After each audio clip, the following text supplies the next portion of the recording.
The boy from a poverty-stricken mountain area I sponsored years ago has set his sights on my wife. Disregarding all decency, he harasses her endlessly with every means imaginable. My wife shoves him away in disgust before me. An ungrateful wretch like you. Chengze wasted his charity on you all those years. Get lost. Later, when my wife becomes pregnant, I'm overjoyed. She coaxes me into transferring most of my company shares to her and drafting a will.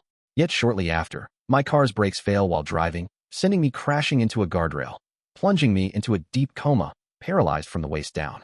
While comatose, I remain aware but unable to move. I listen as that man embraces my pregnant wife, claiming the child in her belly is theirs.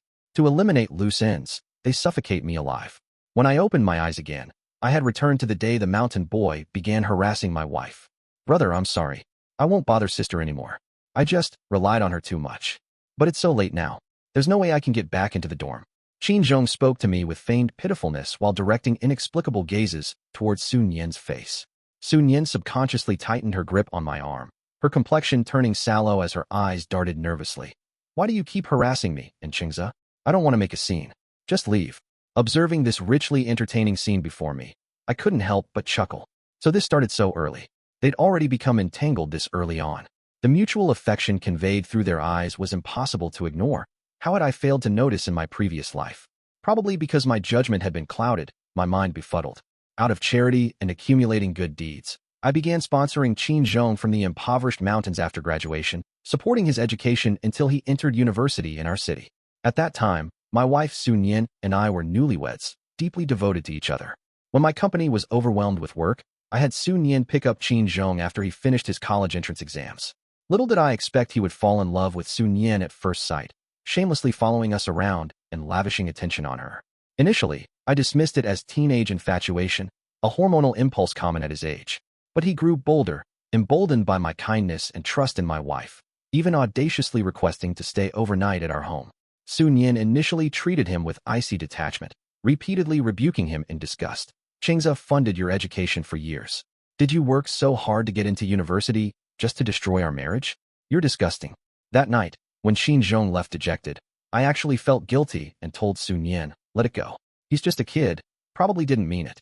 Sun Yan playfully countered by burying herself in my arms, cooing, my eternal optimist. You'd trust a fox to guard chickens. But it's exactly this kindness I fell for. Yes, it was my kindness that ultimately left me paralyzed and died young. Even the child I was eagerly awaiting turned out to be someone else's seed. After Qin Zhong left that night, he didn't show up before me again for a long time. Feeling concerned, I even suggested to Sun Yan whether we should go check on him at school. What's so interesting about seeing a grown man? Sun Yan coldly interrupted my thoughts. Seeming to realize her tone was too harsh, she immediately forced a smile and placed my hand on her pregnant belly. She said gently, Chengze, stop overthinking. You should care more about me now. It's so exhausting being pregnant, boo-hoo. At that time, I was completely consumed by thoughts of the child in her belly, utterly oblivious to the oddities in all this. Later, I was coaxed by Sun Yan into signing the equity transfer agreement and will. After squeezing every last drop of usefulness from me, they wasted no time. The next day, my car was tampered with, the brakes failed, and I crashed headlong into guardrails, falling into a severe coma. During my comatose state in the hospital bed, Sun Yan first tested my consciousness by pouring boiling water on my arm. After confirming I remained unconscious, she and Qin Zhong carried on their affair in the hospital room daily, gigglingly discussing which night's escapade had planted the seed for her pregnancy. Listening to these evil whispers from my once-beloved person twisted beyond recognition, I finally grasped the horrifying truth belatedly. Enduring countless torments while lying paralyzed, I was finally smothered to death during a stormy night of lightning and thunder. When I reopened my eyes, I had returned to the very day Qin Zhong wanted to stay overnight at our home. Observing Sun Yan's feigned disgust mixed with reluctant affection in her eyes, I couldn't help but marvel at her acting prowess. I stopped her half-hearted attempts to push Qin Zhong away and gently interjected, let it be. He can stay tonight. His dorm must be locked by now. We can't make him sleep on the streets. Sun Yan and Qin Zhong both froze, as if surprised by my words. Sun Yan even threw herself into my arms, cooing sweetly, darling, you're always so kind. No, I wouldn't be a foolish saint anymore. I was now an evil spirit crawled back from hell, here to claim lives. After I invited Qin Zhong inside, he pretended to sit awkwardly on the sofa at first.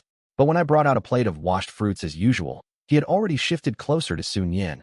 His hand was already inches away from her waist. I nearly burst into laughter. What had blinded me so thoroughly in my past life to miss such brazen infidelity? Or perhaps my love for Sun Yin back then had been so deep that I mistook her calculated tenderness for genuine devotion. I deliberately coughed. Sun Yin instantly jerked away from Qin Zhong. She turned her head hastily, her expression tense. Darling, it's late. Let's go upstairs to rest. Qin Zhong's face turned ugly as he glared at me fiercely, looking like he wanted to start a fight right then and there. TSK, no wonder he won in our previous life. This homewrecker really endured humiliation with remarkable patience. Not only is he a scheming teapot, but he also keeps his temper in check and has good physical stamina, able to get Sun Yin pregnant so quickly. Doing the math, it should be around this time. Seems like I can help accelerate their little schedule. Baby, I've been having trouble sleeping lately. Could you find me some melatonin? I'll take it before bed, I said tiredly, rubbing my temples. I hadn't lain in the bedroom long before Sun Yin entered carrying water and medicine. Husband, take your medicine and rest. I'll stay with you.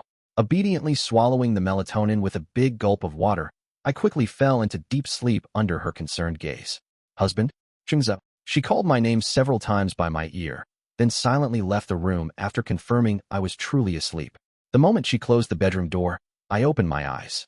I quickly spat out the pills and water held in my mouth, threw off the covers, and walked barefoot to the second-floor guest room. As I neared the door, the strange noises inside grew increasingly loud. How come you're only wearing a shirt? TSK. Turns out there's nothing underneath. Qin Zhong's teasing voice carried labored breathing. Don't you like it? This is my husband's shirt. Does it? Make it more exciting? Sun Yin's voice came in fragmented gasps, punctuated by intermittent noises. You're so soft, sis. Aren't you afraid your husband will find out when you come to me at midnight? What's there to fear? I put sleeping pills in his water. He definitely won't wake up. We've got all the time in the world tonight. The couple's lewd banter trickled into my ears bit by bit. Hearing this, I couldn't help seething with rage again. Scenes from my past life began resurfacing. Sun Yin and Qin Zhong entangled together in the hospital ward. It was exactly this pair of scumbags, carrying on affairs under my nose, schemed for my wealth, and ultimately took my life. With trembling hands, I turned on my phone's recording function and slid it through the door crack, capturing this entire performance. Given a second chance at life, I would never settle for simply divorcing Sun Yin. I will demand justice for myself and make them repay me twofold for all the suffering I endured. When I awoke the next morning, Sun Yin was bustling in the kitchen. Her loose long hair cascaded down as she brought me freshly prepared breakfast and warm milk. A picture of gentleness and grace. I glanced at the plate with its golden brown fried eggs, snorting in disdain. I wondered if Qin Zhong had the good fortune to taste such a delicacy this morning. Darling, I have some good news to tell you. I spoke with Qin Zhong this morning. He finally came around and promised never to disturb our lives again. Sun Yin clasped my shoulders and cooed coquettishly. I twitched the corners of my lips. Those heartfelt words really almost moved me to tears. This implication suggests Qin Zhong has become her permanent lover.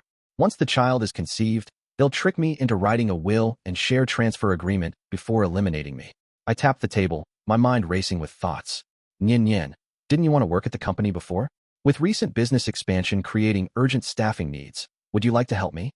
I extended this olive branch to Sun Yin. Wouldn't I just hold you back? Though her eyes practically lit up, she still pretended to consider my interests. Smiling, I pulled her into my arms and whispered, have you forgotten? When we married, I gave you 5% of the company's shares. It's partly yours too. How could you hold me back? As Su family's illegitimate daughter, Sun Yin had always occupied an awkward position, having lived a difficult life for many years. Until she met me, and to give her confidence, I grandly gifted her 5% company shares during our marriage. Now it's time for her to return them. Chingza, you're so good to me. I love you. Sun Yin choked back tears and threw herself into my arms, pouring out counterfeit affection. I wordlessly curled the corners of my lips. Not long after, I arranged for Sun Yin to join the company, assigning specialized mentors to train her. Initially, she complained, asking why I wouldn't teach her personally. I coaxed her with promises of being overwhelmed by frequent business trips lately, leaving my assistant to guide her through work procedures. As time passed, she grew indifferent to my prolonged absences from home, spending every day entangled with Qin Zhong. Finally, 2 months later, I received a set of photographs. One showed Sun Yin emerging from the obstetrics department, arm linked with Qin Zhong, a slight bulge visible beneath her blouse. The other showed Sun Yin in the arms of a handsome, tall man, their postures ambiguous and intimacy palpable. But that man was not Qin Zhong. Change tonight's hotel reservation number to Qin Zhong's. I sent the message to the person on the other end of the phone while tapping the desk. Cheating either happens once or countless times. I wondered if Qin Zhong had mentally prepared himself for this grand drama. At 8 p.m., I sat in a corner of the hotel lobby early, waiting for the show to begin. By 8:30, Qin Zhong's figure appeared punctually in the hotel lobby. His eyes were bloodshot, his expression agitated, and he nervously crumpled a few thin sheets of paper in his hands. More than 10 minutes later, Su Nian and the handsome man arrived. The man intimately wrapped his arm around Su Nian's waist, kissing her all the way into the hotel, so passionately they might as well have dragged a bed to the entrance. Just as he teasingly nibbled Su Nian's ear, Qin Zhong rushed out and punched him in the face before anyone could react. "Ah, Qin Zhong, stop!" Su Nian screamed, hastily blocking the still violent Qin Zhong. "You want me to stop? You're telling me to stop?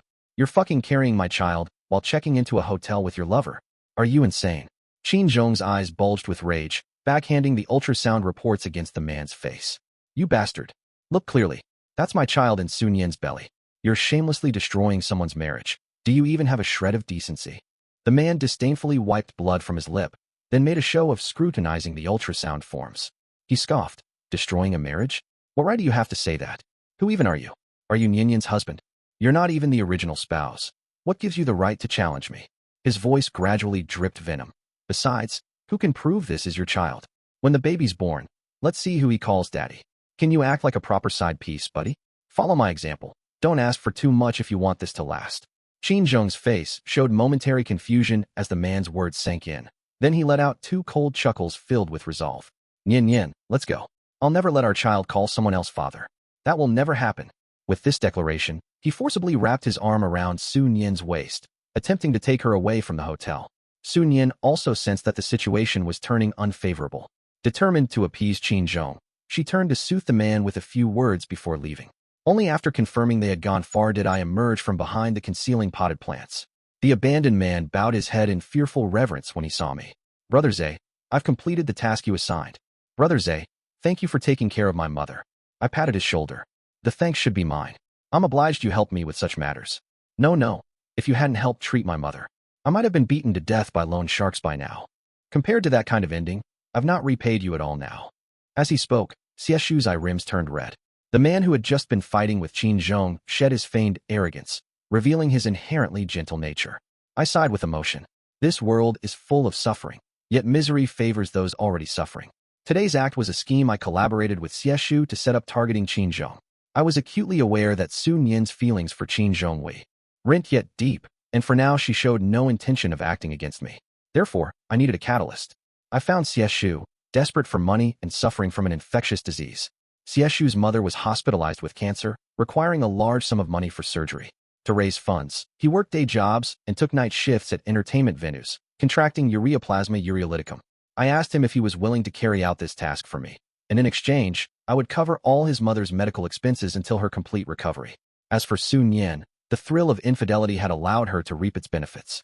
I arranged for an even more handsome, considerate, and socially savvy man to serve as her assistant. Hovering around her all day with attentive care, it would be difficult for her not to succumb. Now I only needed to wait.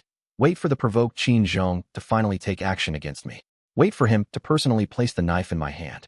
The next day, I concluded my so-called business trip and returned home. Su Nian, who had received my text in advance, eagerly came out to greet me. She wore loose maternity dress and led me to the sofa with feigned mystery. "Honey, I have wonderful news to share," she said softly, hands caressing her belly. I chuckled inwardly. They couldn't wait any longer. "What is it, darling? What's got you so excited?" She took my hand and slowly placed it on her gently rounded stomach, eyes shining with apparent bliss. "You're going to be a dad." "What? Baby, you're pregnant?" I pretended to be surprised, compulsively rubbing harder against the vibrant life beneath my palm. This child had caused me such misery in my past life. "Oh, honey, you're pressing too hard on the baby. You're hurting me." Su Nian pouted and pushed me. I quickly adjusted my touch, switching to gentle inquiries about her comfort. She then showed me the ultrasound report, chatting animatedly about hoping the child would inherit certain features from each of us. Just as the tedious parenting small talk seemed to end, she finally revealed her true intention. "Honey, I want to discuss something with you. All my friends and relatives are setting up childcare funds for their babies. Shouldn't we prepare one too?" I smiled in response. "Childcare fund? Of course. How much were you thinking?" Su Nian nervously tucked stray hairs behind her ear, blinking her doe eyes to accentuate her vulnerable demeanor. "You should leave all the shares you hold and the will to our baby. So our child's future will be secure. I furrowed my brows. The shares and will I currently hold? Isn't this thinking too far ahead? The baby hasn't even been born yet. Is it really that far? When we say it's for the child, they can't access it until adulthood anyway. Before that, we'll still be the guardians of the property. Sun Yin widened her beautiful teary EY. Yes. She knew this expression used to melt my resolve completely. Sighing, I pretended to think for a moment before acquiescing. Fine. I'll have the lawyer draft the will and equity transfer agreement this week. And at the Zhuangsu Joint Cooperation meeting next week, I'll announce this decision publicly. Hearing this, Sun Yin's tears immediately transformed into laughter as she clung to my arm with intensified coquetry. Within a few days, the completed share transfer documents and will were delivered to our home. Sun Yin kept urging me to sign early, but I fended her off with the excuse that signing during the meeting would be more formal. Soon, the day of the cooperation meeting arrived. Before departing, Sun Yin suddenly clutched her stomach, claiming she wasn't feeling well and needed to rest at home a while longer. I drove to the company alone, instructing the driver to later select a different car to bring Sun Yin over. The two parties collaborating today were the Su family and the Zhuang family. Attendees included not only my parents, but also Sun Yin's father. By the time all shareholders and partners had taken their seats, Sun Yin arrived fashionably late. The elders, out of consideration for her pregnancy, voiced no objections. I even fetched her water, placed a cushion behind her chair, and acted like the epitome of a devoted husband. Sun Yin's hands were cold, though it was unclear if something had happened on the way. As I warmed her hands, I whispered in her ear, "Darling, why are your hands so cold?" Guilty conscience. She glanced at me in panic, her clasped hands tightening involuntarily. Suddenly, the large screen displaying the PPT went black. The sounds of a man's panting and a woman's moans continuously spilled out. A husky male voice gasped, "You're such a slut, wearing your husband's shirt to seduce me." A female voice screamed in response, "Ah, don't you love this thrill?" The intermittent voices made everyone present pale, as they immediately recognized the female lead in the recording as Sun Yin. After the dark audio clip ended, a video began playing. Sun Yin lay beside Xie Shu, the two appearing as though they'd just finished an intimate act. Xie Shu caressed her slightly swollen belly and whispered against her ear on the bed, carrying Qin Zhong's child, refusing to divorce Zhuang Qingze, yet staying with me. Truly living like Empress Wu Zetian. Sun Yin turned to kiss Xie Shu again, cooing in a saccharine tone, "Forget them. With you here now, you're my dearest husband." The final clip showed a visibly pregnant Sun Yin tangled with Qin Zhong in Xie Shu's embrace. A ménage à trois, how scandalous. "Mr. Zhuang, I apologize. Someone anonymously sent this to my inbox. I cannot let you remain in the dark, raising another man's child." The typically reticent secretary stood up and bowed to him. An apology. The room erupted in chaos. Sun Yin's father turned ashen, but before he could speak, my parents cut him off. "Your daughter is utterly shameless. Not only did she cheat, but she got herself pregnant. After deceiving us for so long. This isn't even our Zhuang family's child. From today onward, your daughter has no connection to our family. I will terminate all collaborations with the Su family as well." "Mom, let me explain. This isn't true. Someone is framing me. It can all be clarified." Sun Yin panicked, tears streaming down her face like broken pearl strands. Before she could finish, her father slapped her viciously across the face, sending her crashing to the floor. "Bitch, you're just like your slut of a mother. I never should have fathered you. Get out of my sight now. I hereby unilaterally sever our father-daughter relationship. From this moment onward, none of your actions bear any connection to the Su family. Let others deal with you as they please." Master Zhuang declared through gritted teeth, clutching his chest in visible agitation. Sun Yin had always been an illegitimate daughter, never truly welcomed in the family. Now that she'd thoroughly offended the Zhuang conglomerate and brought utter disgrace to the Su name, her expulsion became inevitable. Having coldly observed this farce, I finally spoke at this critical juncture. "Sun Yin, you've utterly disappointed me. All those times you urged me to prepare the will and stock transfer documents, it was to hand over my entire fortune to another man's bastard. But your scheming has failed. With this evidence, I'll sue you until you're stripped of every possession. You'll leave these gates with nothing but the clothes on your back." Qingze, it's not like this. No, let me explain." Sun Yin knelt on the ground crying, attempting to clutch at my trouser leg, her eyes swollen and red from weeping, a pitiful sight indeed. I forcefully pried loose the fingers clutching at my pants and threw the will in her face. "Since you don't value my kindness, then remain a reviled bitch in the eyes of all." Adjusting my tie as I stood, I maliciously cursed at the crawling Sun Yin. "Your golden days are just beginning." Having said this, I turned to leave. Sun Yin suddenly shrieked my name. Her expression had shed its usual fragility, now filled with terrifying derangement. Zhuangchenza, if you abandon me now, you'll live to regret this. Ha ha ha ha, you'll definitely regret this. I couldn't help curling the corner of my mouth at this threat. Is that so? We'll see about that. Later that day, I strode out of the office without hesitation. I got into the same car I came in and prepared to head home, only to spot a familiar Mercedes-Benz in the rearview mirror.